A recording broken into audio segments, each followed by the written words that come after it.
Sevgili arkadaşlar, çok ama çok heyecanlıyım.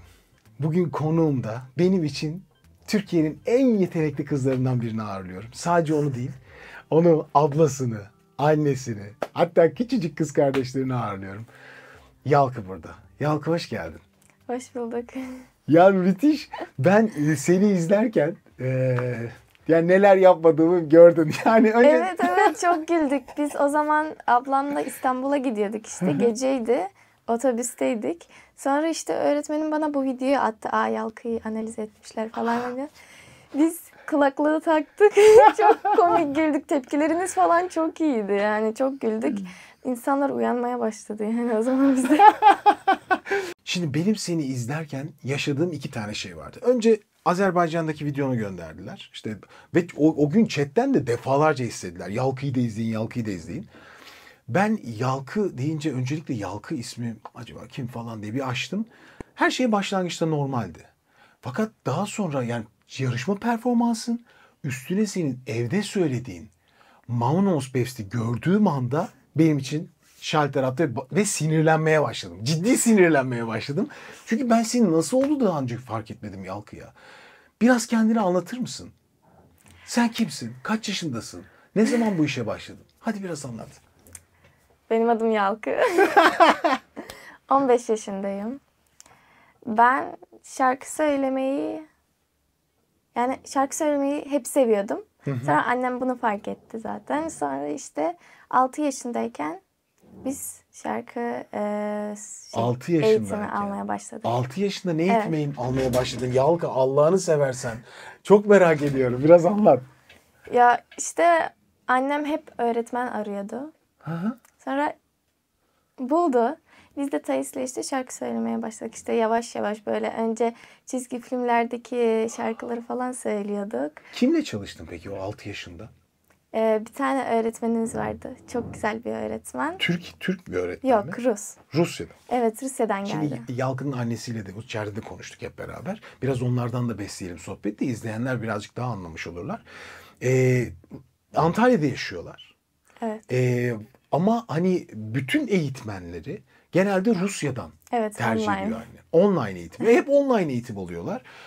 Yani 6 yaşında size eğitim veren bir şan hocası buldunuz ve size çocuk şarkıları öğretti başlangıçta, öyle mi? Evet, çünkü yani çocuktuk. Çocuk şarkılarını seviyorduk. Sıkılmıyor muydunuz ekran karşısında 6 yaşında ya? Yok, o zaman öğretmenimiz yani yüz yüzeydi. Online değildi. O zaman Türkiye'deydi o. Antalya'da yaşayan biriydi. Evet. Evet, o bizim evimize geliyordu. Sonra bazen biz onun evine gidiyorduk. Bayağı yani çok sene onunla çalışmıştık. Çok güzel geliştik onunla. Çok iyi bir hocaydı. Çok güzel. Peki ben seni şimdi şarkı söylerken... Bu arada devam. Birazcık daha hayatını anlat. 6 yaşında başladın. Sonra arada ne yaptın? Enstrüman çalmayı öğrendin mi? Normal hayatın nasıl gidiyor? Okula mı gittin? Ne yaptın? Aslında o öğretmen piyano öğretmeniydi. Biz piyanoya başlamıştık. Sonra işte şarkı söylemeyi de istiyorduk. Hoca yani onu da öğretebiliyormuş. Öyle başladık aslında şarkı söylemeye. Önceden piyano falan düşünüyorduk. Sonra işte liseye geçince ikinci enstrüman gerektiriyordu. Biz de cello seçtik. Nerede enstrüman gerektiriyordu? Sen Güzel Sanatlar Lisesi'ne Evet, Güzel gidiyorsun. Sanatlar Lisesi'nde. Ortaokulda peki nereye gittin? Gene Güzel Sanatlar Ortaokulu. Neye bak? Yok, normal. Normal. Köy okulu. Köy okuluna gittin. Evet. Köy okuluna gittin. Evet. Ya önceden 1. sınıfı özel okula gittik. Annem dedi gerek yok özel okula. Köy okuluna getiriyorum sizi. Oraya gittik. Ama orası da güzeldi işte. Daha çok Serik'te çocuk mi vardı. orada? Yok. Neredeydi? Side'de. Side'de. Ilıca'da. Ilıca'da. Evet. Çok güzel ya. Sonra lisede güzel sanatları kazandın. Ablan mı önce kazandı? Yoksa? Evet. Önce ablam İkiniz gitti. de. Şu an bu benim 2. senem oluyor. Evgenya Hanım'la biz bir sohbet ettik. Yani Evgenya Hanım bir derya. Biraz sonra karşılaştığınızda göreceksiniz zaten.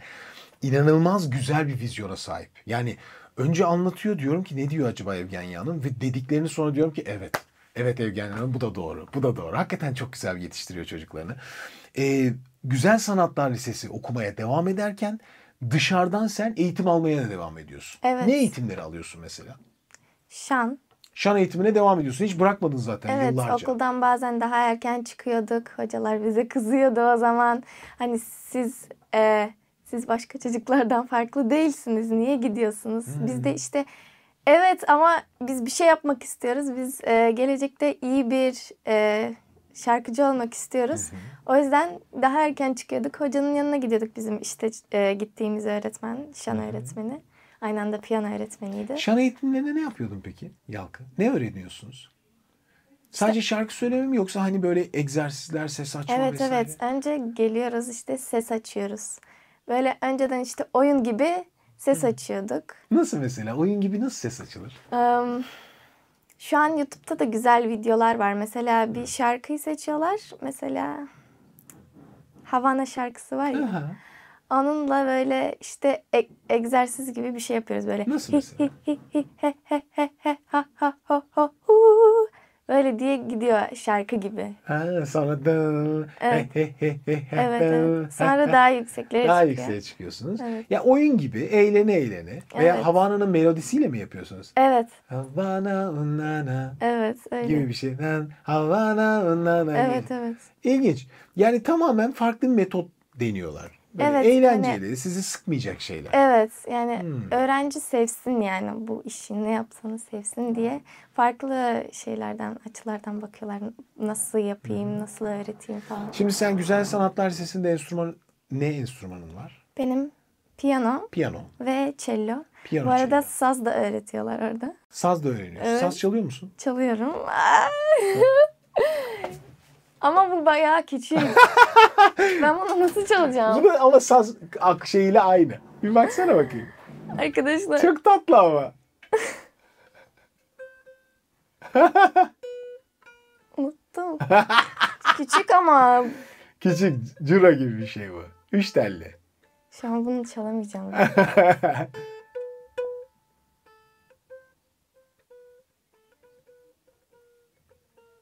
Yok. Bayağı küçük. Ver. Bu aslında böyle 3 telli saz çok tatlıdır.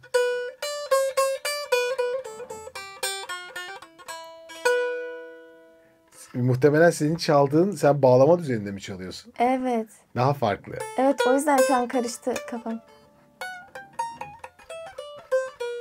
Sen açık bu şekilde çalıyorsun ama bu farklı bir stil var. Güzel, peki. Şimdi ben senden almaya devam ediyorum. Güzel. Okulda öğrendiğiniz cello, piyano, bir de biraz da saz öğrenmeye başladınız 2. sınıftasın daha. Ama okulda şan eğitimi var mı? Var. Bireysel ses diye geçiyor. Bireysel ses diye. Evet orada nota okuma falan yapıyoruz. Ama şan çalışmıyor musunuz? Çalışıyoruz. İşte bize şey veriyorlar. Bir tane nasıl söyleyeyim? Şarkı. Onu birlikte okuyoruz. Aha. Sonra olmadı bir daha okuyoruz. Bir daha okuyoruz. Ders bitti. Bu şekilde kadar, dersler evet. yapılıyor. Peki. Şimdi senin maceranda söylediğin tür şarkılar var. Bir sürü tarz söylüyor. Bu arada kaç tane yarışmaya katıldın? O da önemli. Yani bir yarışma canavarıyla karşı karşıyasınız arkadaşlar. Aslında biz çok gitmiyoruz Mesela yarışmalara. çok gitmediklerini bir say bakalım. Azerbaycan'ı ben gördüm. Azerbaycan. Başka? Sonra aynı O Ses Rusya. O Ses Rusya. Sonra Bakıttı Bala. Bakıttı Bala. Valla şimdi hepsini hatırlayamayacağım.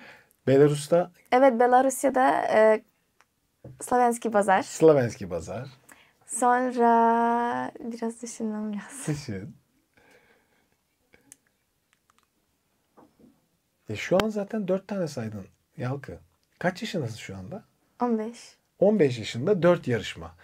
Buradaki Aslında derecenin daha fazla da şu an daha hatırlayamıyorum. fazla. Biliyorum. Ben hangi ülkelere gittim mesela bu yarışmalar için? Kazakistan işte Bakıttı Bala Kazakistan, Kazakistan'da. Rusya. Sonra Azerbaycan, Rusya. Evet. Riga. Riga'ya da mı gittin? Evet Riga'ya da gittik. Orada ne yarışmasıydı? Hatırlamıyorum ki. Golden Voice Golden mı? Voice gibi. Kaçıncı Yoksa- oldun orada? Orada birinci oldum. Bak İki şimdi. şarkı vardı. İkisinde de birinci oldum. İkisinde de birinci oldun. Sen şimdi Azerbaycan'da finalde gittin değil Evet, mi? Son evet, şeylerde. doğru. Kazakistan'da üçüncülük. Evet. Rusya'da Rusya'da işte ikinci etapta elendim. ikinci etap. Riga'da Birinci. birincilik. Böyle devam eden bir Belarus'ta Belarusya'da şey olarak işte katılımcı olarak oldu. Katılımcı olarak Evet, oldu. orada bir şey Peki. aldım. Ama devam edeceksin galiba. Yakında bir Rusya serüvenin daha var galiba yarışmalarda. Evet. Şimdi ben şunu sormak istiyorum. Yarışma senin için ne ifade ediyor Yalkı? Ya neden yarışmalara katılıyorsun? Yani hem farklı yerleri görüyorum oraya gidince. Nasıl, ne, yani nasıl oluyor Ülkeleri oralarda. geziyorsun bir Evet, yandan. o da var. Güzel oluyor. Hep biz oraları da geziyoruz. Sonra yani nasıl insanlar var farklı ülkelerde. Onlar nasıl söylüyor? Onların metotları ne? Yani nasıl öğrenmişler? Nerede okumuşlar? Onu falan soruyoruz. Sonra işte hani alışmak için sahnede durmak yani. Bayağı alıştım. Ablamla birlikte artık sakin yani şarkı söylüyorum. Daha sakin şarkı Evet. söylüyorsun. Yarışmalara stres- katıldıkça. Var. Her zaman stres var ama o kadar çok değil eskisi gibi. Eskiden böyle sahneye çıkıyorum, şarkının sözlerini bile unutabilirdim korkudan, o kadar. O kadar heyecanlı. Evet. Tabii ya 15 yaşından önce bu yaptığın sahneler senin bir de. İşte 13. ama şimdi sakin çıkıyorum. Çünkü biz işte çalışıyoruz. Biz gerçekten biz gidiyoruz öğretmenlere. Ben öğreniyorum. Ben biliyorum ki ben çalıştım. Ben bunu yani güzel söyleyeceğim. Korkacak bir şey yok bunda. O yüzden yani salıyorum kendimi. Söylüyorum. Teşekkür ederim. Çok iyi Yalkı. Şimdi sizin gene Evgenya Hanım'la sohbetimizden gene bilgiler geliyor. Bir de ritmik jimnastik döneminiz var. Evet. Yani profesyonel seviyeye kadar neredeyse. Evet, ablam. Ben de oraya gidiyordum. Ben de seviyordum oraya gitmeyi. Ama daha çok ablam şeydi. Bu ritmik jimnastikte ablam çok iyiydi bu arada. Kaç yaşında başladınız buna? Kaç yaşına kadar sürdünüz? Ben 3-4 yaşındaydım. Öylesine gittim işte orada takla attım falan. Ablam ben 3 yaşındayken o da 5 yaşındaydı. İşte 5-6 gibi. Öyle işte ablam Türkiye'ye... Ben bu konuyu çok bilmiyorum. 3 yaşındaydım ya. Yok şunu soruyorum. Şimdi 3 yaşından 5 kaça kadar yaptın? 4 sene mi yaptın? 3 sene mi? 5 sene mi? Hatırlamıyorum. 3 gibi. 3'te başladın. ya da. 6 yaşına kadar falan yaptınız ama belli Evet. bir yarışmalara katılacak seviyeye mi geldiniz? Ne yaptınız? Yarışmaya mı Evet. katıldınız? Evet, biz yarışmalara falan katılıyorduk. Yapıyorlardı yarışmaları. Manavgat'ta da yapıyorlardı. Ablam hep güzel yerleri alıyordu. Hani birincilik falan alıyordu. Ben de işte 3. falan alıyordum. Evet. Sonra Antalya'ya gittik. Antalya'da çok büyük bir yarışma vardı. Ablam da işte orada Türkiye'nin 20'sinci mi oldu? Onu çok hatırlamıyorum. Ona 20'ler. soracağız biraz sonra. Onu ben Evet. zaten ona da soracağım. Evet. Şimdi ritmik jimnastik sonuçta dans ve ritmin birleştiği bir şey değil Evet, mi? sonra dans da yaptık. Dans yaptık. Sonra resim kursuna falan da gittik. Çok iyi bir öğretmenimiz devam vardı. ediyoruz. Güzel. Ve bütün evimiz bizim Sanat. resimlerle dolu. Annemiz her yere astı bu resimleri. Yani çok güzel. Ben sizin eve gelmeliydim ya biliyorum. Gelin. Çok gelmek istedim. Yalkılara gitmek istedim ama bir türlü o kadar yoğun programa denk geldi ki çıkamadım. Sağ olsunlar İzmir'e kendileri geldiler. Çok Evet, teşekkür ediyorum. Biz zaten İzmir'e çok gelmek istemiştik. Bir türlü denk gelmedi. Burada tanıdıklarımız da var, arkadaşlarımız da var. Yani sizin sayenizde buraya geldik. Çok teşekkür ederim. Ben yine bahane yaparım size. Tekrar da davet ederim, merak etmeyin. Şimdi güzel ritmik jimnastik. Çünkü ben nereye geleceğim arkadaşlar? Yalkı'nın bir sahne duruşu var. Şimdi bu sahne duruşunu elde etmenin yöntemleri var. Bir şan eğitmeni seni şöyle dur Yalkı, böyle dans et Yalkı diyebilir ama sen kendin dans etmeyi biliyorsan ve ben bakıyorum mesela ritmik jimnastik yapan kızların hep bir Evet. duruşları vardır. Yani şöyle durmazlar haliyle yani veya şarkı söylerken. Ama annemiz de her zaman biz böyle bir yerde oturunca dik dur, dik dur. dur Arkamızdan böyle şey yapıyor, dik dur. Niye böyle duruyorsun falan filan. Yani annemize teşekkür ederim. Anne, bu duruşun sahibi annen mi? Evet. Yani bu vücut duruşu, dik durmak. Ama ritmik jimnastik de var tabii Onun ki da de. etkisi var. Ama işte annemiz de hep bize söylüyor bunu. Süper. Şimdi dans var, resim var, enstrüman var. Binicilik. En binicilik. sevdiğim. Ben Binicilik. biniciliği çok seviyorum. Engel atlama. Yani ben atları her zaman çok seviyordum. Yalkı küçükken. ismi nereden geliyor? Yalkı. Aslında yılkı diye Yılkı, atlar evet. var. Ama yalkı bu ismi bana babam koydu. Denizde bir ışık. Anlamı bu. Nefismiş. Gerçekten harika. Çok sevdiğin bir şey. Evet, çok seviyordum. Hep çok seviyordum. Sonra işte bizim orada bir çiftlik bulduk. Oraya gidiyordum. Bir gidiyordum. Bir yıl gitmiyordum. Sonra düşündük ki yok ben gene istiyorum biniciliği falan. Gene oraya gidiyordum. Şimdi bizim 3 tane atımız oldu. Evet, tesadüfen oldu. Biz işte ben çiftlik uzakta olduğu için biz atları yanımıza aldık. Evet, hep yanımızda dursunlar diye. Ya evde mi? Bahçede. Evde sayılır. Hadi canım. Evet, bizim karşıda eski bir tane ev var. Bayağı eski. Evet. Orada evet, ahır mı var vardı? orada. Eski bir ahır. Biz onu temizledik. Ben onu temizledim. Yıkadım atlar için. Sonra atlar geldi. Bizim aslında bir tane atımız var. Ama işte onlar yalnız yaşayamadığı için ikinci atı verdiler. 2 at oldu. Ay, Sonra da anladık ki bizim atımız hamileymiş. Bir de doğum izlediniz. Ya izleyemedik. Gece oldu. Ama sonra sonuçta sabah doğru. kalkınca evet. Ve çok mutlu olduk ya. Ama tesadüfen oldu bu. Yani hiç bilmiyorduk onun. Yani, Şok oldum. yani tahmin edebiliyorduk. Ama işte belki de değil, belki de hamile. İşte şu an 3 tane atımız oldu. Çok güzel. Hiç vallahi ben önceden böyle bir şey söyleselerdi bana senin 3 tane atın evinin yanında duruyor. Ben inanmazdım ya da bayağı çok sevinirdim. Zaten ben sabah okula gitmiştim. İşte at aslında doğurması gerekiyordu artık yani günler geldi. Annem arıyor beni ben okuldayken söylüyor doğurdu diye. Ben okulda böyle düşüyorum. Dizlerime ağlamaya başlıyorum sevinçten. Herkes bana böyle bakıyor.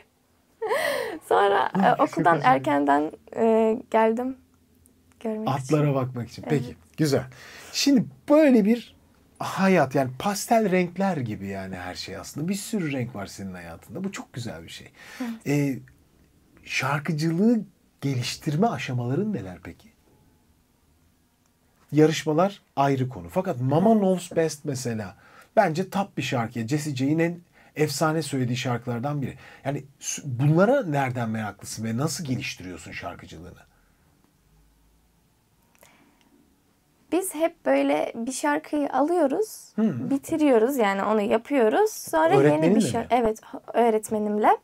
O mu Sonra, sana bu şarkıları söyle diyor yoksa sen mi? Bazılarını ben diyorum işte ben bu şarkıyı söylemek istiyorum. Sizce nasıl bir şarkı işte güzel mi, hayır mı, değil mi?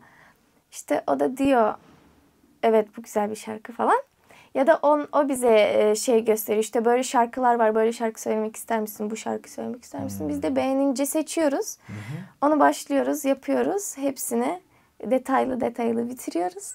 Sonra yeni bir şarkı alıyoruz. Yani repertuarımız böyle daha büyük oluyor. Yalkı senin şu an kaç şarkılık bir repertuarın var? Of çok. 100. Ya bilmiyorum. Yalkı, Saymadım. bugün sen Antalya'da böyle bir yerde çıksan veya bir yerde bir konser versen kaç saat sahnede kalabilirsin? Geçen ablamla sanırım 1,5 saat söyledik. Beraber söylediniz sahnede. Evet. Yalkı Antalya'da sahne alma şu an planları yapıyor arkadaşlar. Evet bulmaya çalışıyorum. Sadece Antalya'da değildi aslında. Farklı şehirlerde de olabilir. Belki İstanbul'daki ileride hayalleri konservatuvara gitmek vesaire. Ben şu an çok merak ediyorum bu senin sahne düzenini yalnız. Yani seni sahnede izlemeyi çok isterim. Bir konserde. Hiç böyle bir deneyimin oldu mu? Konser yapmak Tek mı? konser evet. Yalkı konseri. Hani giriş şarkısı. Tabii ki isterim. Ama şimdi daha Sana çok... bir de dansçılar falan da lazım yanına şimdi. Ha evet bir şey hatırladım bu arada. Hatırla. Bizim otelde 2 yıl konserimiz vardı. Biz konser veriyorduk ablamla. Yani bütün geceyi biz idare ediyordunuz. Evet. Biz ablamla şarkı söylüyorduk. Arkamızda da dansçılar vardı. Mesela ilk şarkıyı birlikte söylüyoruz. Bu konserin adı da Music Was My First Love. Yani şarkı benim ilk Güzel. aşkımdı gibi. Yani şarkı değil müzik. İşte ilk şarkıyı birlikte söylüyoruz. Sonra ben çabuk üstümü değiştiriyorum. Birinci şarkı gitti. Sonra ben şarkı söyleyince Tayus üstünü değiştiriyor. İkinci şarkı. Böyle 3, 4, 5 diye gidiyordu. İşte turistler çok beğeniyordu. İnsanlar çok beğeniyordu bana. Yalkı buradayken ben Yalkı'ya şarkı söyletmezsem Olmaz. Söylerim tabii ki de. Of, işte bu aradığım şey bu. Ne söylemek istersin? Bir altyapı yok. Akapella Bir şey olmaz. söyleyeceksin. Akapella Aynen. söylerim. Falling. Şarkı biliyor musunuz? Alicia Keys. Tabii ki. Hiçbir Aa, şey bir çalmıyor. tane nota alsam olur mu? Tabii. Do diyez. Do diyez mi alacaksın? Evet. Dur sana şuradan bir do diyez alayım. I keep on falling in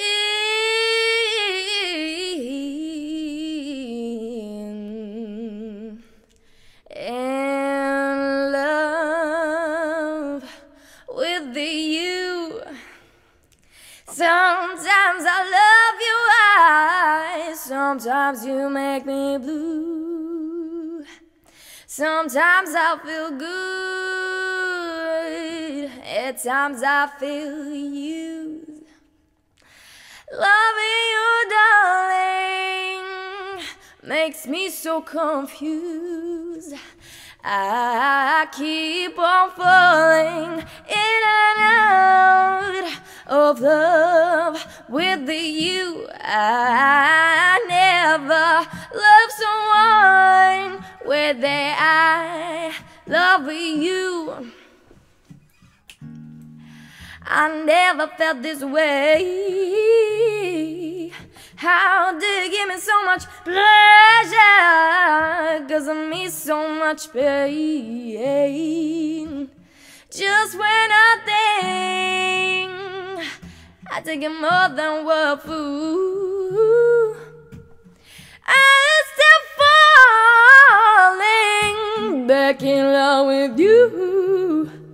I keep on falling in and out of love with you. I never loved someone where I love you. Güzel güzel, gayet keyifli. Özellikle tiz seslerini çok rahat çalışmışsın ya. Bir de çok rahat şarkı söylüyorsun hakikaten ya. Keyifle. Seviyorum çünkü. Hani biliyorum, çalıştım biliyorum yani. Şimdi bu tarz böyle R&B şarkı söylüyorsun. Başka ne var? Tür değiştirelim mesela. Aslında ablamla güzel bir Karadeniz şarkısı söylüyoruz Onu ama beraber ablamla söylersiniz. birlikte söylüyoruz. Onu cebe koyuyoruz. Başka? Mesela Rus folk şarkıları söylüyor musun? Evet. Bir tane de ondan söylesene. Söyleyeyim. Как в Иерусалиме рано зазвонили, радуйся, радуйся, земле, развеселый Божий Сын, Божий народился. Bu ne? Devam et. А придут к тебе три праздничка в гости, радуйся, ой, да, ой, радуйся, земле, развеселый Божий Сын Божий народился.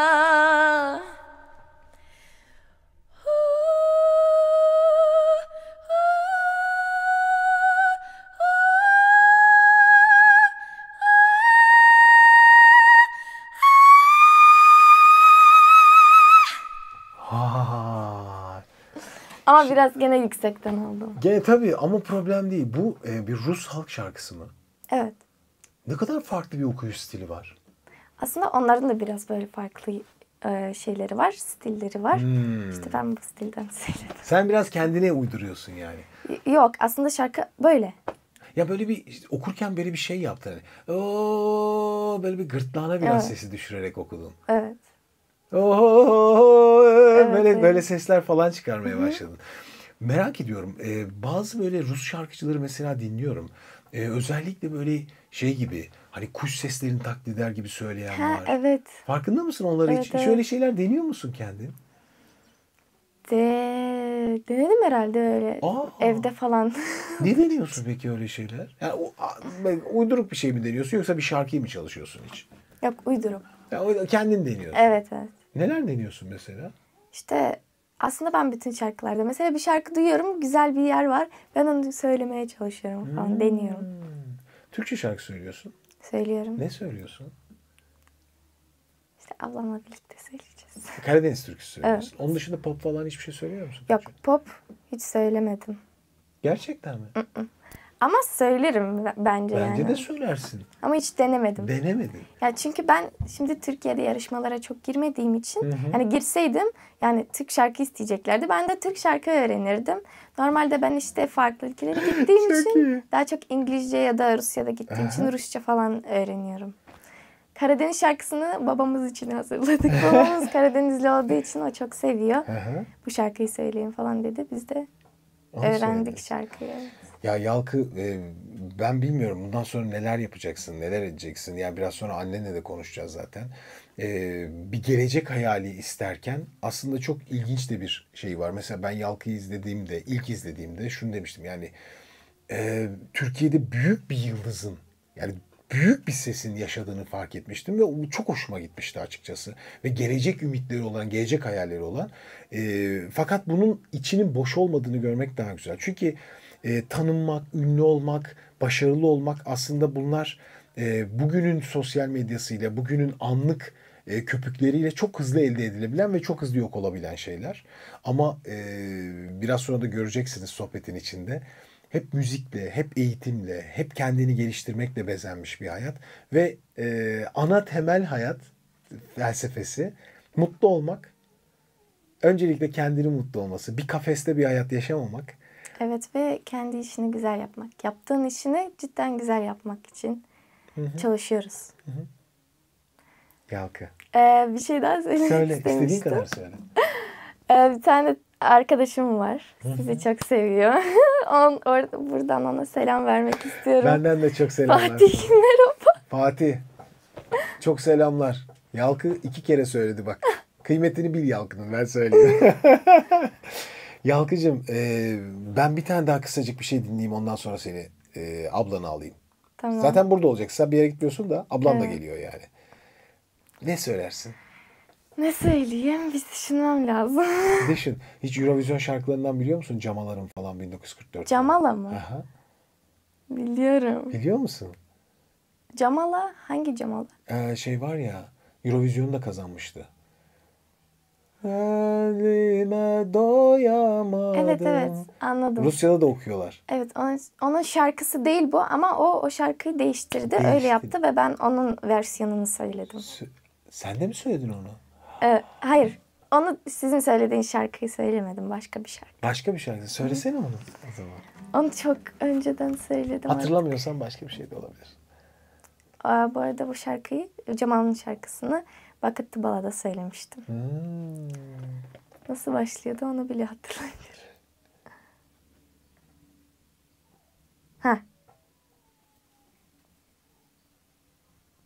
Tamam.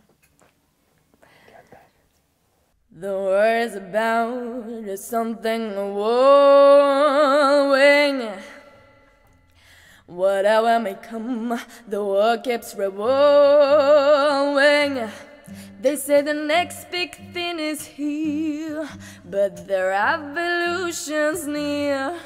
But to me it seems quite clear that it's all just a little bit of history repeating. And your pepper shots and your style is growing. That I don't know if it's coming or going. There is fashion, there is fight. Some is good, some is bad. And the joke we're rather sad. There it's all just a little bit of history repeating. Oh, yeah.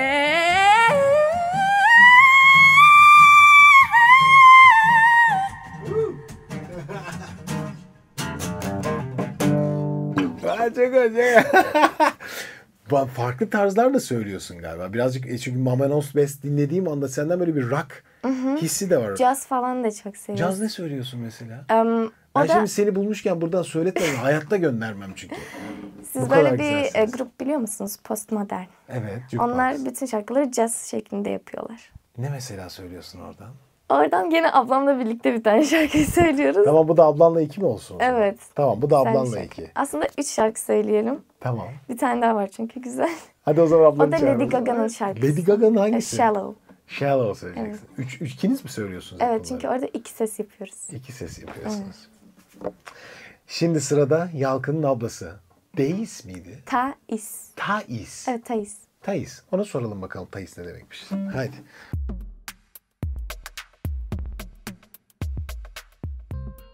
Evet, şimdi kalabalıklaşıyoruz. Gayet de güzel oluyoruz. Şimdi Yalkın'ın ablası Thais burada. Thais, hoş geldin. Hoş bulduk. Nasıl? Yani daha yeni geldiniz İzmir'e ama uzun bir yolculuktan geldiler arkadaşlar. 9 saat otobüsle geldiler valla. Süpersiniz. Önce çok teşekkür ediyorum geldiğin için. Biz teşekkür ederiz. Thais, senin de bir yolculuğun var. Şimdi beraber aslında benzer şeyleri yapmışsınız işte. Ritmik jimnastik. Evet, ikiniz. Önce sen başlıyorsun. Evet. Senin hatta orada birinciliklerin var. Anlatsana biraz orayı. Ben ritmik jimnastikte bayağı ilerlemiştim. Türkiye şampiyonasına kadar ilerlemiştim. Hatta dereceye girmiştim. Türkiye'nin 20.si gibi bir şey olmuştum. Sonra da yavaş yavaş müziğe yönelmeye başladık. Daha çok müziğe zaman ayırmaya başladık. Öyle yavaş yavaş terk ettik. 6 yaşında jimnastiği. şan dersleri başlıyor küçük küçük. Evet. Yalkı'ya sordum biraz önce, dedim ki hani ne yapıyordunuz 6 yaşında şan dersinde? Ya dedi ki böyle eğlenceli işte çocuk şarkıları bakıyorduk önce dedi. Sonra biraz daha farklı şeyler bakmaya başladık. Evet. Dedim, nasıl egzersizler yapıyordunuz dedi. Mesela Havana şarkısının mesela böyle içindeki Havana na na na na na na. O nasıl bir şeydi? Sen hatırlıyor musun onları? Yani onlara ses açma gibi bir şey yapıyorduk. Havanın hecelerini falan oynatarak söylüyorduk böyle. Sesimizi Hatırlıyor musun açmak bir için. şeyler bu egzersizlerden? Çok hatırlamıyorum aslında. Çok eskiden de. Şu an ama sonrasında peki 6 yaşından bugüne kadar şan dersi almaya devam ediyorsunuz değil mi? Evet. Evet. Şu an peki egzersiz yapıyor musunuz? Evet biz yani dersin yarısını ses açma. Yarısında Evet, ses evet. açıyorsunuz. Zaten o süreçte de öğretmenimiz bize nasıl ağzımızı açacağımızı, eksiklerimizi, artılarımızı anlatıyor. Yani o da çok verimli geçiyor. Peki o şan dersinin içinde klasik şan eğitimi mi alıyorsunuz? Hani mam mam mam mam mam mam mam mam mam mam mam gibi mi? Yoksa daha farklı mı? Tabii Aa, klasik de var. evet. Daha farklı yeni Karışık. metodlar da var. Mesela Hepsinden- yeni metottan kastınız ne? Biraz konuşalım, hadi bakalım. Dedikoduya geldik. Buyurun. Mesela aynı Havana şarkısını açıyoruz. Böyle hecelerini oynatarak söylüyoruz Örnek ver. böyle. Mesela nasıldı?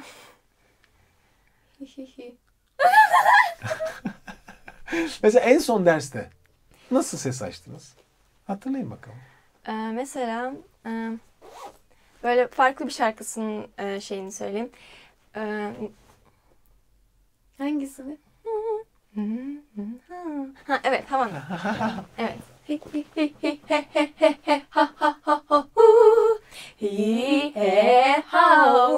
Havana on my me me my way. Havana on my mind. Üstte çıkıyor. Evet.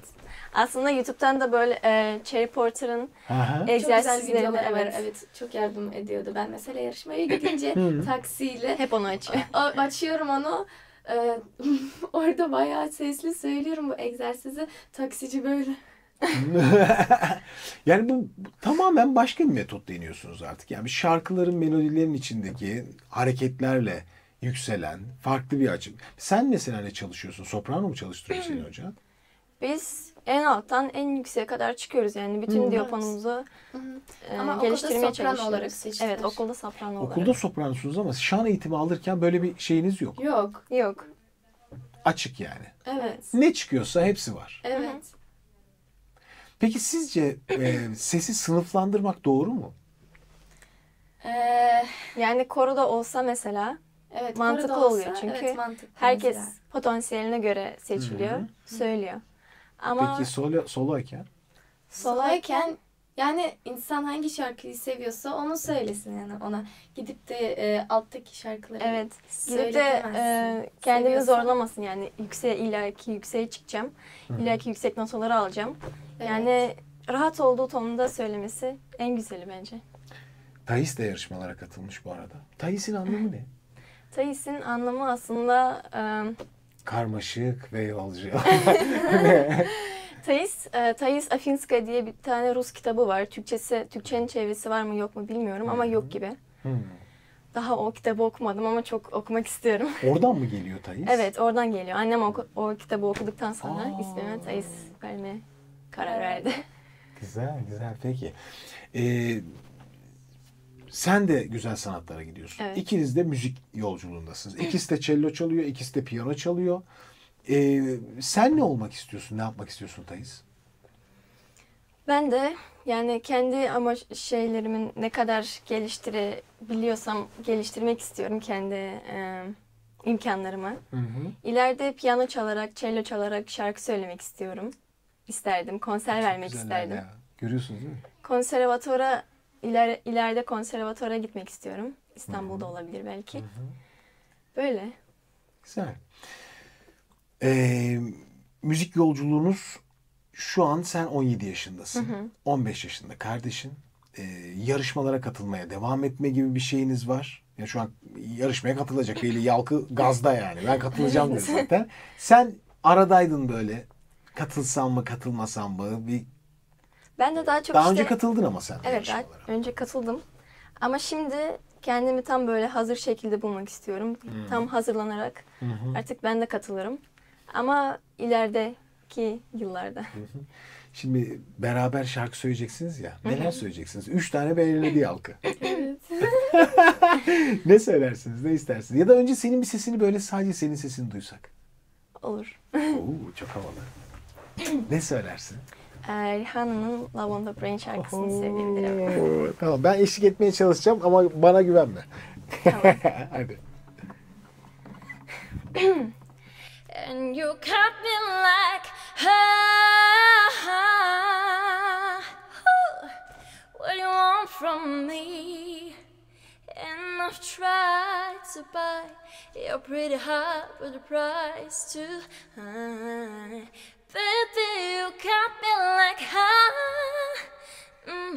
you love when I fool apart. So you can put me together and throw me against the wall. Baby, you got me like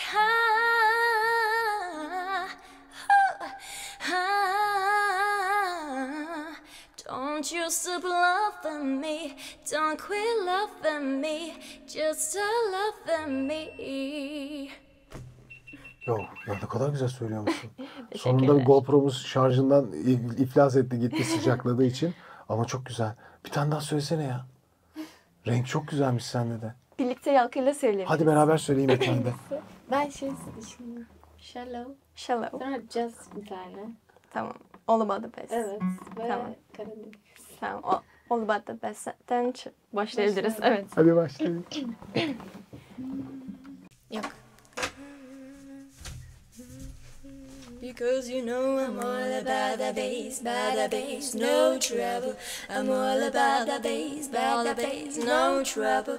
I'm all about the bass, no trouble. I'm all about the bass.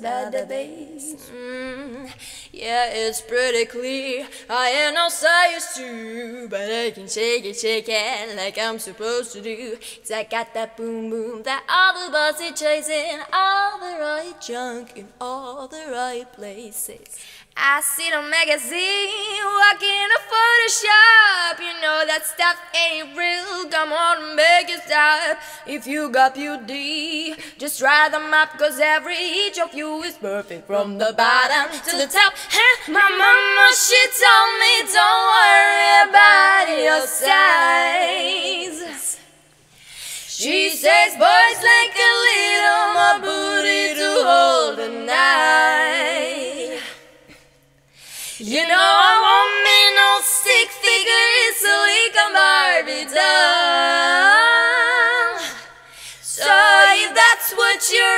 so go ahead and move along.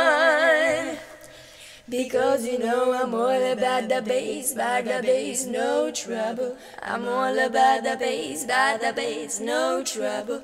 I'm all about the bass, no trouble. I'm all about the bass,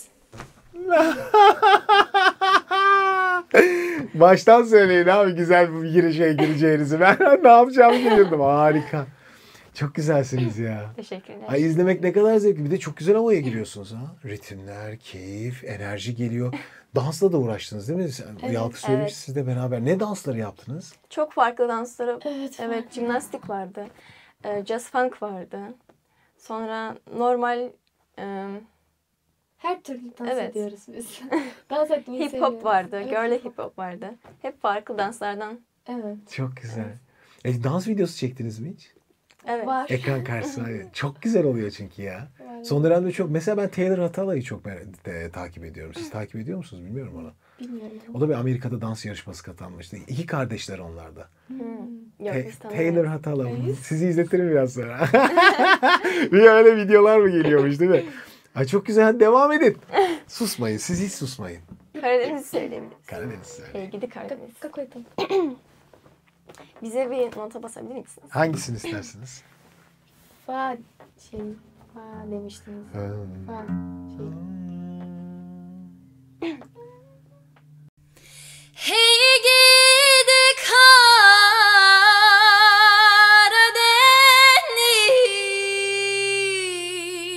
Karadeniz, doldu da taşamadı. Etmeyelim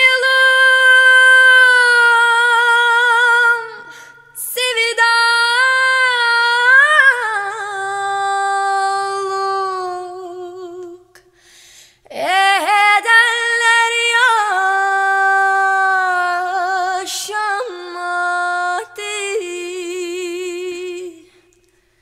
Koyverdin gittin beni, oy koyverdin gittin beni. Allah'ımdan bulasın, oy Allah'ımdan bulasın. Kimse almasın seni, oy kimse almasın seni, oy yine bana kalasın. Kimse almasın seni, oy kimse almasın seni, oy yine bana kalasın. Sevilen senin aşkın, ciğerlerim dağlar. Hiç mi düşünmedin sen, hiç mi düşünmedin sen, ay sevdum böyle ağlar, sevdum böyle ağlar. Allah çok zevkli ya. Bu babanız için değil mi? Evet. Bir tek Karadeniz türküsü mü var söylediğiniz Türkçe? Halk Bir müziğinde. tane daha var. Evet, bir tane daha Ne var. var? Sensiz miydi? Evet. O nasıl bir şey? Hangisi? Nasıl söyleniyordu ben unuttum. Karadeniz türküsü mü o da? Yok, Karadeniz türküsü değil. Ama Lazca sanırım, evet. Aa. Na na na. Sevdam başım. Evet, başla. Go. Sevdam başımdan gitmez, ömür biter o bitmez. Sevdam başımdan gitmez, ömür biter o bitmez. Yazmışım yüreğime, ne yapsan yap silinmez. Yazmışım yüreğime, ne yapsan yap silinmez. Bu gönül senden sonra hiç kimseyi sevmesin. Dermansız dertlerimin gizli sebebi sensin. Bu gönül senden sonra hiç kimseyi sevmesin. Dermansız dertlerimin gizli sebebi sensin. Sevdadan başka bir dert girmesin yüreğime. Sevdadan başka bir dert girmesin yüreğine. Yar Mevlam benden alsın, versin senin ömrüne. Yar Mevlam benden alsın, versin senin ömrüne. Allah Allah. Pamuk gibi oldum ya. Siz nereden öğrendiniz bu şarkıyı? Babamız. Evet, babamız öğretti gerçekten de. Kimin şarkısı Hep bu? dinleriz Kim babamızın söylüyor? arabasında. Kimin şarkısı bu? Bulacağız ama. Evet. Çok güzel. Ya beraber söylediğiniz zaman çok daha başka bir frekansınız var. Evet, ben de çok seviyorum Yalkı'yı söylemeyi. Abi ben Çok de ayrı oluyor. Söylemeyi çok seviyorum. Peki beraber evde dans ederek falan söylüyor musunuz şarkılar çılgın çılgın? Evet, Evet. oluyor bazen. Evet, bazen biz battle falan da yapıyoruz. Mesela bir nota söylüyoruz, ben başlıyorum. O sonra bir tık daha yüksek söylüyor. Ben sonra bir tık daha yüksek söylüyorum. Böyle yarışıyoruz. Hani kim daha güzel söylüyor, kim daha yüksek söyler falan. Anneniz eşlik ediyor mu peki size? Yok. Annemiz pek Bir saniye, şimdi bu ses nereden gelebilir? Yani ya babadan gelecek ya anneden gelecek. Babanın sesi güzel mi? babamız seviyor söylemiyor ama şarkı şarkı söylemeyi. söylemeyi sever. Seviyor. Anne Anne şarkı söylemiyor. Söylemiyor ama o da seviyor O da yani. seviyor. O Hiç dans duydunuz mu etmeyi sesini falan peki? seviyor mesela. Evet. O dans falan ondan herhalde. Evet. ya bu şarkıcılığın tam bir şekli yok yani. Siz kendi kendinize geliştirdiğiniz bir şey bu. Yok, evet. Gerçekten Aslında öyle. Yalkı'dan geliyor. Ben daha çok peşinden geldim. Yalkı böyle şarkı söylemeye başladı. Annem hep Yalkı'nın şarkı söyleyişini duyuyor. Annem arabada müzik açıyor. Yalkı eşlik ediyor. Eşlik ediyor. Sonra annem müzik öğretmeni buldu bize. Ben de öylesine katıldım yani. Beğenirsem ben de devam ederim diye. Öyle Çok gittik güzel. gittik. Ben de söylüyorum artık. Aferin size ya, süper. Şu an cello da çalıyorsunuz beraber. Evet. Evet. Ne Benim- seviyedesiniz? Cello kampına gitmiştik. Çok güzel bir cello kampıydı ama. Evet, çok zevkli geçmişti. Orada 4 cello çaldık. Yani çok güzeldi o günler. Biz zaten ben düşünmüştüm. Ben bu cello'yu nerede çalabilirim? Ben aslında Aha. cello'yu çok seviyorum. Evet. Ama Antalya'da cello satılmıyor bile yani. Cello yok orada. Var ama böyle kötü cello'lar. İşte biz zaten bizim ilk cello Türkiye'dendi. Sonra onu geri verdik. İkinci cello'yu Rusya'dan getirdik. Çok iyi bir cello. İşte öyle sonra işte bu cello kampıyı Evet. bulunca çok güzel olmuştu. Sadece biz Yalkı'yla ikimiz vardık yani. Bir tane de cello'muz var. Evet. Birbirimize eşlik edemiyorduk doğru Evet. düzgün. Yani piyanoyla olabilir bazen.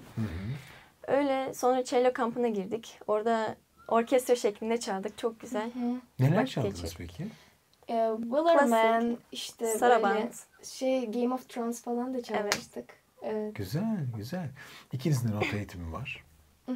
Ne seviyede nota biliyorsunuz? Do, re, mi, fa, sol, la, si, do. Hadi canım, daha fazladır o ya. Orada değildir o iş. Yok yani nasıl Yani anlayamadım. solfej bilginiz ne seviyede? İyi mi solfejiniz? Yani Notayı iyi, gördüğünüz gibi çok şakır iyi şakır. sayılmaz, çok kötü de sayılmaz. Yani Evet, orta seviyedeyiz. Orta yani seviyedesiniz. Sorarlarsa yaparız. Ama ileride daha farklı bir şeyler yapmak için daha da geliştirmeniz Evet, gerekecek. çalışıyoruz Zaten. şu an. Evet. Solfej Bunun dersleri üzerine falan. çalışıyoruz. Evet, bunun üzerine çalışıyoruz. Ya çok güzel. Ben 3 tane şarkı dedim ama 2 tane Türkçe söyledim size. Farkında mısınız? Bir tane daha söyleyeyim. Bir tane daha söyleyin hadi. Sizi bulmuşken ben söyleyeyim. Çok güzel çünkü yani yaptığınız şey. Нет, это низко. Okay. Tell me something, boy. Are you happy in this modern world? Or do you need more? Is there something else you're searching for? I'm falling. In the good times I feel myself belonging. for change. And in the bad times I fear myself. Tell me something, boy. Aren't you tired trying to fill that void? Or do you need more? And it hard keeping it so hardcore. I'm falling. In all the good times I find myself longing for change. And in the bad times I feel myself. I'm of the deep end, watches I die, and then I never mean the crowd. Crash through the surface where they can hide us. We're far from the shallow now. In the shallow, in the shallow, in the shallow, we're far from the shallow now. Oh, oh, oh, oh.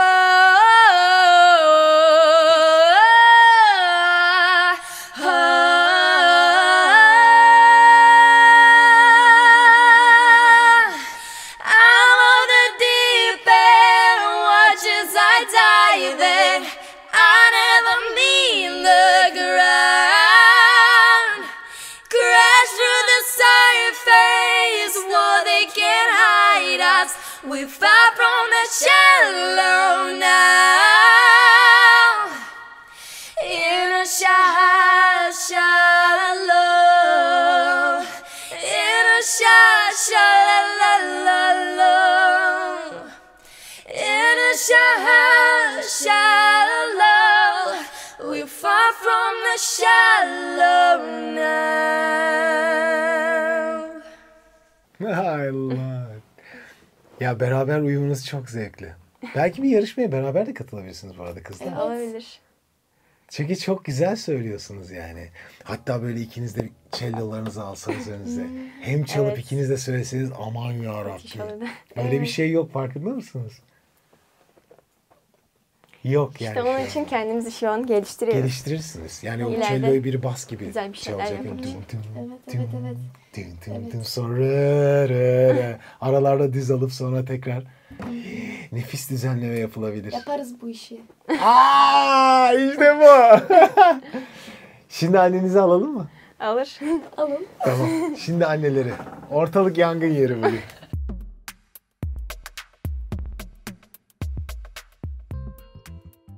Şimdi Biz başladık mı? Yalkı ve Thais, onlarla sohbet ettik. Bu işin mimarıyla konuşmamız gerekiyor. Evgenya Hanım buradalar. Yani inanılmaz ya. Sizle sohbet ettiğim andan itibaren yani sanatla dolusunuz, müzikle dolusunuz. Çocuklarınızı acayip yetiştirmişsiniz. Neler anlattılar bana burada. Resimlerimizi yaptık dediler, duvarlara astık evde.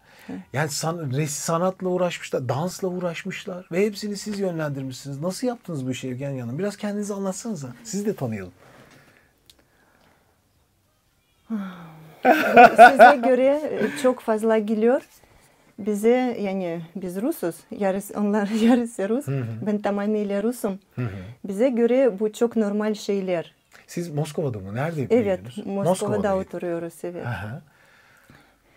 Yani Sizin eğitiminiz var mıydı? Yani sanatla ilgili bir çalışmanız oldu mu hiç?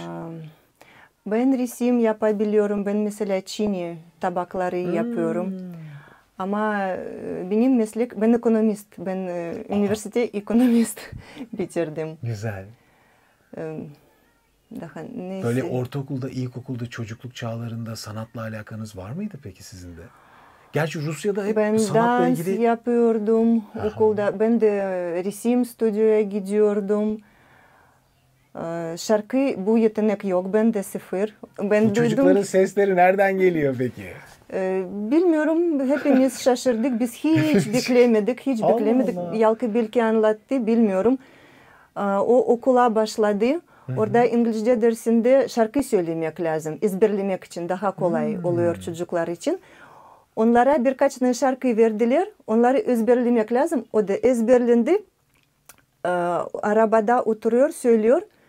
Ben o an çok iyi hatırlıyorum ki burada ben oturuyorum, burada babası oturuyor. Biz böyle baktık birbirine. Yani bu kadar Nasıl tam söylüyor? söylüyor ki biz anladık ki müzik öğretmeni bulmamız gerekiyor. Kaç yaşındaydı o zaman? 6. 6 yaşında. Ondan önce hiç haberimiz yoktu ki onun böyle bir yetenek var. Hiç yani hiç düşünmedim. Ama onu keşfettiğiniz zaman ablası? Ablası, Tayyip sonra zaten diyor ki ben de Yalkı ile beraber başladım diyor, gerçi ama. Evet, onların yolları çok farklı. Çok farklı. Tayyip çalışırken her şeyi kazanıyor ve farklı şekilde kazanıyor ve farklı şeyleri kazanıyor. Yalkı da sanki onun hazır var, sadece içinden al, Çıkarıyor. göster. Allah Allah, ne güzel bir şey ya. Evet. Ama siz bunu fark etmişsiniz. Evet. Yani ve yönlendirmeye Onu başlamışsınız. herkes, onu babası da fark etti. Herkes fark etti. Bizim öğretmen de hemen söyledi. Ve sonra biz destek veriyoruz.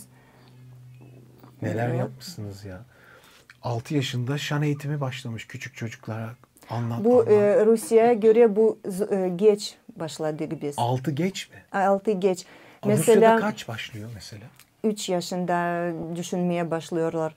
4 yaş çocuk için enstrümanlar var. Mesela onlar cello çalıyorlar. 2 sene önce başladılar. Kimse inanmadı ki başarılı olabilirler. Çünkü çok geç. Bu çok, yani sen artık senin hayat Bitmiş. bitti. Evet. Yani 15'te tamam yani. 17'de o. Evet. Gerek yok başlamaya diyorlar Evet. yani.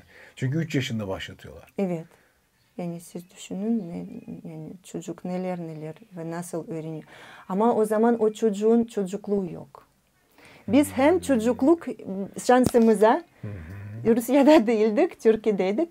Hem çocukluğu yaşadılar Allah Allah. hem de böyle Sanatla ilgilendiler bir şekilde. Ama bu ilginç.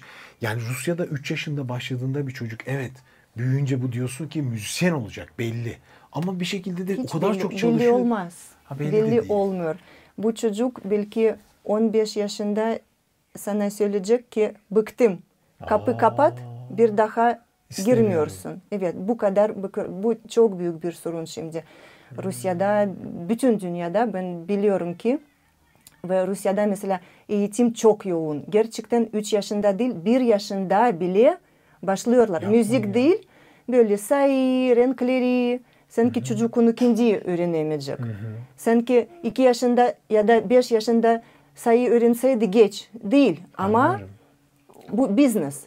Ve çocukları oraya sokuyorlar ve diyorlar bu çok önemli, saymak önemli, İngilizce çok önemli, bu şu ve çocuk, o zaman sen çocuk için bir tanrısın, tanrı gibisin ve çocuk sana inanıyor, %100 inanıyor, yapmaya çalışıyor ama bu çok zor çocuk için. Sonra o ne zaman kendi akıllanmaya başlıyor, o görebiliyor ki Allah Allah. bu kadar önemli de değil. Çok acayip ya. Ben niye böyle 5 yaşında herkes gezerken ben bu sayı çalışıyordum. Mesela benim arkadaş, ben gördüm ki o futbol oynuyordu o zaman ve şimdi benimle aynı okulda, aynı masada o 2 sene sonra başladı. Şimdi benim gibi sayıyor ona kadar, 100'e kadar. Beni kandırdılar diyor. Of. Yani düşünmeye başladı. Ve böyle çok ve 15-18 gibi çocuk tamamıyla kopuyor. Yani tamamıyla güven kaybediyor. Büyüklere. Anlıyorum. Hem büyüklere güven kaybediyor hem de yaptığı işi de artık eskisi kadar sevmeyebiliyor. Ama o bu kadar yoruldu ve sıkıldı. sıkıldı. Ona şans, sen ne sana ne enteresan. Bunu zaman olmadı çocuğun. O bilmiyor ben kim, ben ne. Ben ne, o artık sıkıldı. Daha öğrenmeden her şeyden sıkıldı. Çok haklısınız. Çok haklısınız. Ve şimdi bu büyük bir sorun. Siz çocuklarınızı öyle yetiştirmediniz ama. Onlara sormak lazım. Öyle mi yetiştirdi sizi? Yok. Ne? Biz her zaman istediğimizi yaptık. Her zaman Evet.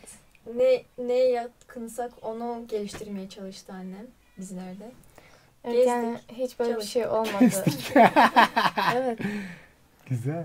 Çok Ama tabii ki çok disiplin olacak. Disiplinsiz olmuyor. Hiçbir şey disiplin olmuyor. Çalışmadan hiçbir şey olmuyor. Sana Allah ne kadar verdi, sen fazlasını geri vermelisin.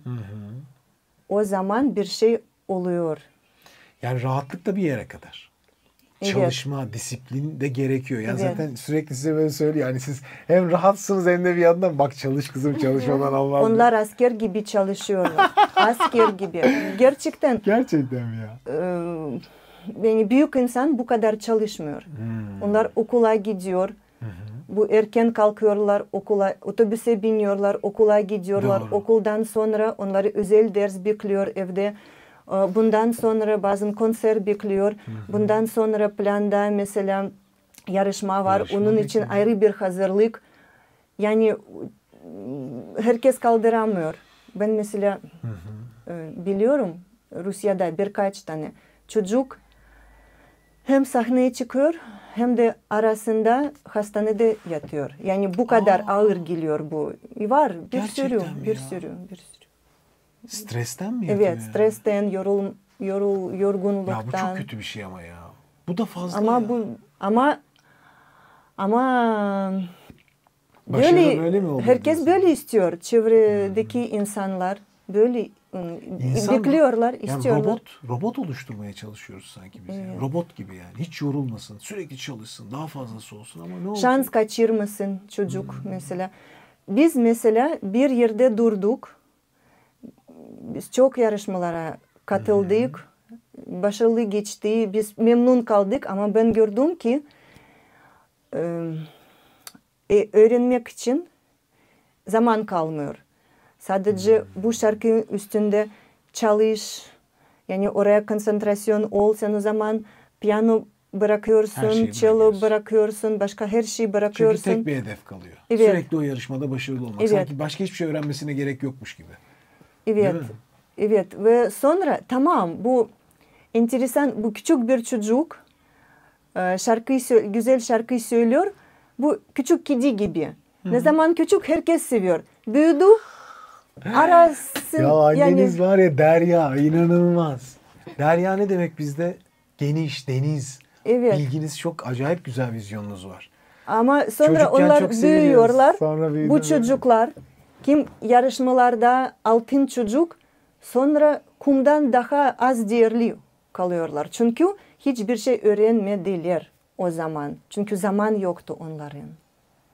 Of. Bunun için ben onlara da söyledim. Siz nereden Biz, öğrendiniz bunları peki Evgenya Hanım? bilmiyorum böyle Nasıl öğrendiniz Böyle bu doğdu. kadar bilgi? Böyle böyle ben mi söyledim biz yavaşlıyoruz. Ha. Biz hiçbir yarışmaya katılmıyoruz. Katılmıyoruz. Siz şimdi çok ciddi şekilde eğitim almaya çalışıyorsunuz. Bundan sonra hayat sizin biraz yani profesyonel oluyorsunuz. Bundan sonra ne istiyorsunuz? Yani daha bütün hayat ileride. Yani böyle devam ediyoruz. İleride tabii konservatuar hayalleri var. Daha bir sürü şeyler Bunu yapmak düşünüyoruz istiyorlar. bile. Ama onda bile hani güzel planları var Evgenya Hanım. Hani bir okul okuyacaksanız oraya bir şey çalışarak gidin. Durup dururken gidip hiç bir okul bitirmenin bir manası yok. Gerçekten kendinizi geliştirin. Sohbetimizde ondan bahsetmişsiniz. Mesela belki ileride Berkeley gibi bir okula girmek istersiniz ama orayı düz okumak yerine oraya bir beceriyle girip, bir yetenekle girip, bir güçle girip Evet. oradan Her bir şeyin şey elde zamanı etmek. var. Zamanı ve gelişimi var. Ya çok teşekkür ederim buraya geldiğiniz için. Biz çok teşekkür ederiz. Şu kısacık zamanda bile sizin anlattıklarınız, sizlerin anlattıkları o kadar değerli ki. Eminim Türkiye'de izleyen bir sürü insan çok etkilenecektir. Bir sürü aile çok etkilenecektir. Başlangıçta sadece yetenek için yönlendirilmiş. Hani işte al burada çalış değil mesele. Yani al sana özel hoca çalış. Hayır, bu değil. Bakın, işin bir felsefesi var, bir mantığı var. Hele real bakışınız, realistik bakışınız. Çocukken bir kedi gibiler. Herkes çok seviyor ama büyüdüğü zaman eğer içinde bilgi yoksa yok oluyorlar. Evet, Çok evet. güzel ve çok acı bir cümleydi. Yani ben böyle içim acıdı yani gerçekten. Türkiye'de birçok insan, hatta dünyada birçok insan bunu yaşıyor. Çocukluk yaşlarda veya işte orta yaşlarda çok başarılı olup sonradan kim bilir ne bunalımlarla, ve dünyadaki birçok starı da biliyoruz yani. Britney Spears'tan tutun. Evet. Birçok yıldızın yaşadığı bunalımları, o hayatında yaşadığı şeyleri, her ne olursa olsun işin sonucunda bilgi, öğrenme, kendini geliştirme geliyor. Ve daha cesur olmak lazım. Cesur olmak. Ben bunu söyleyeceğim. Böyle örnek vereceğim. Mesela bu sistem var. Biz hepimiz bir sistem içinde. Kim mesela memnun eğitim sisteminden? Kimse memnun değil mi? Ya da medicin, kim memnun? Kimse memnun değil. Yani sosyal herhangi bir sistem, şimdi memnun değiliz. Hep şikayet ediyoruz. Bu yanlış, şu yanlış. Ama çocukları o sisteme emanet veriyoruz. Doğru. Yani sistem onları istiyor. Biz de veriyoruz. Hem sistem sevmiyoruz, hem de sistemden bekliyoruz ki o çocuklara yardım etmeyecek. Yani ben mesela %100 biliyorum ki sorumluluk tamamıyla bizde. Sen bu sorumluluk başkasına atmak istiyorsun, tam sen bilirsin ama senden başka kimse ona bakmayacak, senin bakmayacak. kadar. Ve sistem, eğer sen sistemden memnun değilsin, sevmiyorsun bu sistemi, sen niye çocuğu hem veriyorsun hem de iyi bir şey bekliyorsun? Olur mu? Mantık yok burada. Yok. O zaman biraz Çok iyi ya. söylediğim gibi cesur olacaksın. Sisteme karşı olacaksın. Sistem sana tabii ki ceza verecek. Çünkü sistem bunu affetmiyor. Sen ona hayır diyorsun. Sistemin dışına giriyorsun. Bir sürü ceza geliyor. Hemen. Tamam.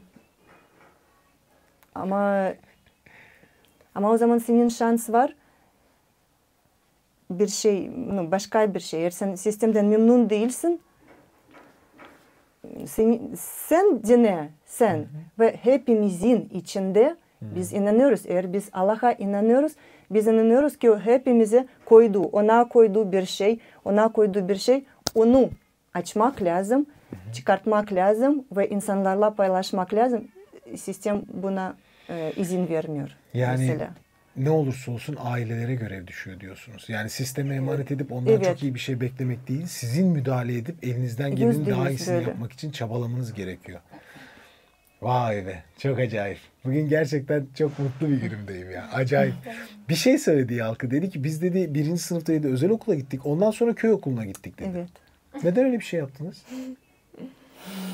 Gerek yok demişsiniz. Acımadı bize.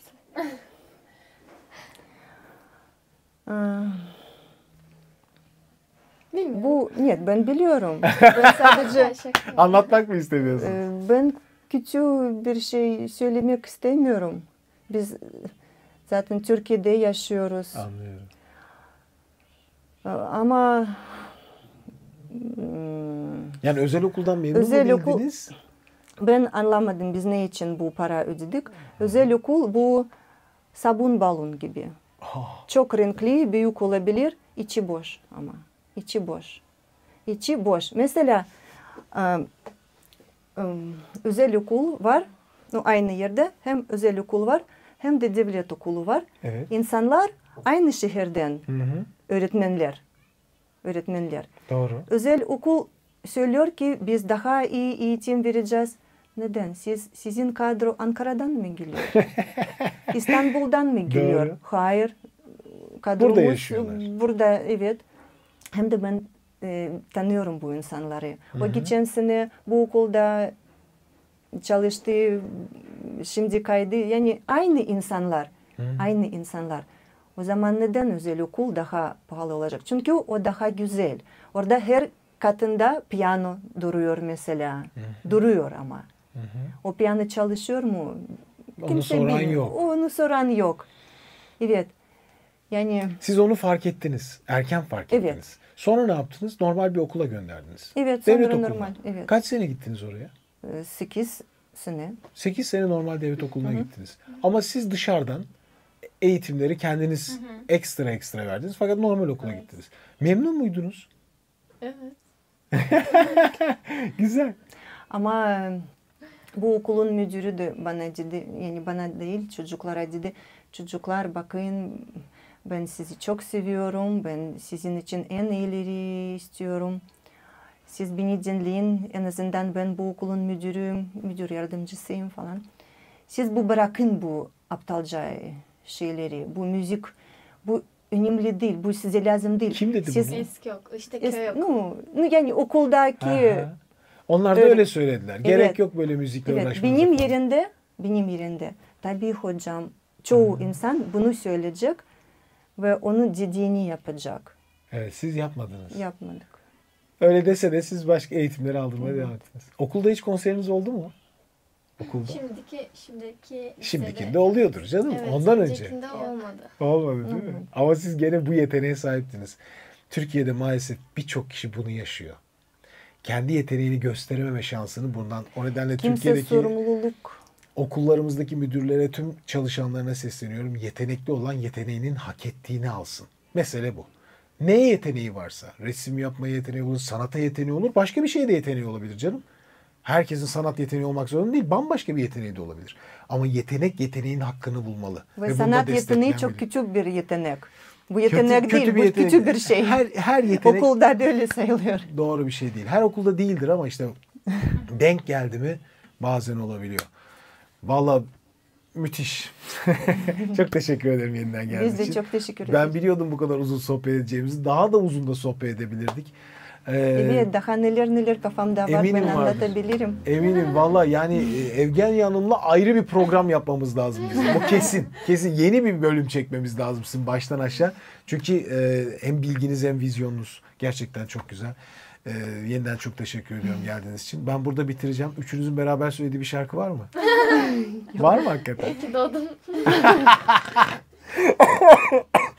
Hiç söylediğiniz üçünüzün bir şarkı yok mu? Bende Hadi canım. Bu yetenek yok bende. Hiç eşlik etmediniz mi kızlarınıza? Hiç mi? Hiç. Vallahi mı? Gerçekten kimse Sizin yeteneğinizi kimse ortaya çıkarmadı mı yani? kimse istemedi benden bunu. Ah! Annenizle söylediğiniz bir şarkı var mı? Hakikaten ciddiyim. Vallahi mı? Bir tanem bile yok. Vardır canım böyle eşlik ettiği annenizin de keyfine yemek Yok, yıkarken. gerçekten Yok. yok. Herkesin işi farklı. Herkes Evet. kendi yerinde olacak. Annem de bizi dinliyor. Çok iyi ya. Hiç siz eşlik etmediniz mi? Yani biz Hafiften böyle. darılmıyoruz mesela. Ben biliyorum benim yetenek yok. Bana biri söylüyor ben darılmıyorum. Biz bunu normal alıyoruz. Siz de yeteneksiz değilsinizdir canım. O kadar da değildir. Evet annemiz çok Değil yetenekli. mi? Ben de onu diyorum işte yani. Mutlaka hafiften ucundan bir şeyinden eşlik ediyorsunuzdur. Var mı böyle Yani güzel bir... babası Evet, Baba babam eşlik var. ediyor o kesin. Karadeniz türküsü biliyor Onlar musunuz siz de? mesela ben sadece dinlemeyi seviyorum. Ama babası mesela biz yoldayız. Bizim de karavan gibi araba var. Mesela siz düşünün yoldayız. Evet. Babası sürüyor. Onlar onun yanında oturuyor. Yalkı başlıyor. Sonra tayız Şarkı. tamamlıyor. Ay. Sonra babası da yani çok keyifli. Siz söylüyor musunuz o sırada? Niye? Hayır. Hiç Ben sadece- söylemiyorsunuz. Annenizin sizle söylerken videosunu çekip bana atıyorsunuz. Tamam mı kızlar? Size görev veriyorum. Arkadaşlar çok teşekkür ederim. Sağ olun geldiğiniz için yeniden. Harika bir programdı. Görüşmek üzere. No, Bitti. Ama nefisti ya. Ay ne kadar güzeldi. Ay çok teşekkür ederim ya. biz de çok teşekkür ederiz. Vallahi.